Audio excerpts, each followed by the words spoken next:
Hi friend, তোমরা সবাই কেমন আছো? আশা করি তোমরা সবাই খুব ভালো আছো। তোমরা তো জানো আমার নাম শ্রাবণী, আমি কলকাতার মেয়ে, গুজরাটে থাকি। তো আজকে আর সবাইকে জানাতে চাই জয় জগন্নাথ।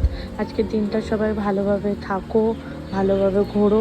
আশা করি ওখানে বৃষ্টিই পড়ছে কলকাতাতে, জানি না, বলতে পারবো না কারণ আমি গুজরাটে আছি। কিন্তু গুজরাটে দেখো বৃষ্টি পড়ছে, দেখো।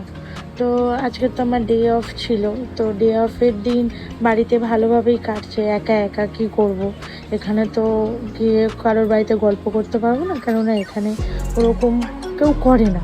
তো আর আমাদের ওখানে হলে কি এর বাড়ি ওর বাড়ি গিয়ে গল্প করি আমরা বসে বসে। তো এখানে তো সেটা করা যাবে না, তো ঘরের কাজ টাজ করলাম। করাটার পর ভাবলাম যে আমরা সকালে করে দুধ নিই, সবসময় দুধ নিই, আর সবসময় দুধ খেয়ে সম্ভব মানে উঠতে পারি না অতটা দুধ। তো আমাদের দুদিনের দুধ আমরা জমিয়ে রেখেছিলাম ফ্রিজে, তো আজকের মনে করলাম একটু সবার জন্য পায়েস বানাই। তো দেখো বৃষ্টিটা,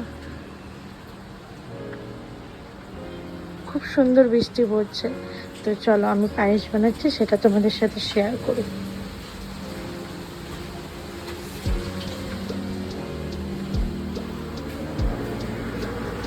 বসিয়ে দিয়েছি তো আগে থেকেই পায়েসটা, সেটা তোমাদের সাথে আমি শেয়ার করতে পারলাম না।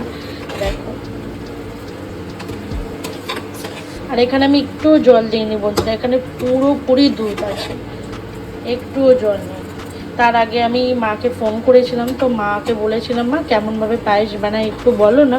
তো মা বললো দুধে আগে এলাচ তেজপাতা দিয়ে দে, কিন্তু আমার কাছে তো কাজু নেই, তা আমি একটু যে আনমান বাদাম বলো ওটাকে আমি মিক্সারে একটু পেস্ট করে এতে দিয়ে দিয়েছি। তারপর কাজু দিয়ে দিয়েছি। আর বলো তো চালটা কিসের চাল আমি দিয়েছি? গোবিন্দভোগ চাল, কলকাতার সুন্দর গন্ধ গোবিন্দভোগ চাল। এখানে তো পাওয়া যায় না, সত্যি কথা বলি বন্ধুরা, আমি অনেক খুঁজেছি এখানে ওই চাল। আমি পোলাও বানাবো বলে, বাসন্তী পোলাও বানাবো বলে আমি এত খুঁজেছি ওই চাল, কিন্তু আমি পাইনি। তো মা আমাকে, যখন আমি 3 মাস আগে বাড়িতে গিয়েছিলাম, তো মা আমাকে আসার সময়, তো তখন আমাকে মানে গোবিন্দভোগ চাল দিয়েছিল, অনেক করে দিয়েছিল। তো আমি 2বার পোলাও খেয়েছিলাম, বাসন্তী পোলাও। আর এই দেখো এতটা চাল এখন বেঁচে আছে, তো আমি 2 মুঠো দিয়েছি। আগে থেকে ঘি মাখিয়ে রেখেছিলাম, মা বলেছিল ঘি মাখিয়ে রাখলে নাকি খুব সুন্দর হয়। আর এখানকার ঘিটাও দেখাচ্ছে তোমাদের, দেখো এই ঘি এত ভালো গন্ধও না, মানে কলকাতার ঘিয়ের মতন গন্ধও না। সত্যি বলছি বন্ধুরা, এখানে আমাদের ওখানকার ঘি এখানে পাওয়াই যায় না।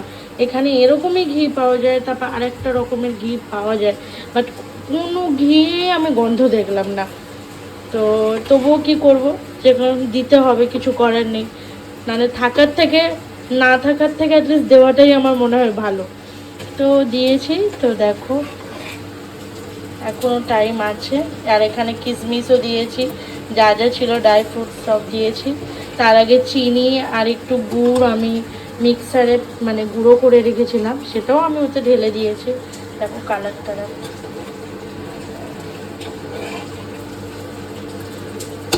কে কে খেতে চাও বন্ধুরা চলে আসো আমার হাতে পায়েস, আমি সবাইকে দেব আর এমনিতে এটা সবার জন্য, রুমের সবাই খাবে, আমি একা খাবো না, অনেকজন খাবে, এখানে প্রায় 4-5 জন তো খাবে। তা ভাবছি রাতেরবেলা একটু লুচি করব, নিরামিষ আলুর দম করব। বাড়িতে নেই তো কি হয়েছে, বাট এখানে নিরামিষ খাওয়ার চেষ্টা আমরা করি। আমি শনিবার করে সব সময় আমি নিরামিষ খাই, বাড়িতেও খেতাম, এখানেও খাই। তো এখানে ওটা ধরে রেখেছি, প্লাস আমি যার সাথে খাই সে সোমবার করেও নিরামিষ খায়, তো তার সাথে থেকে আমাকে সোমবার করেও নিরামিষ খেতে হয়। এবার পুজো আজকের, তো আজকেরও নিরামিষ মানে খেতে হবে, এরকম একটা ব্যাপার।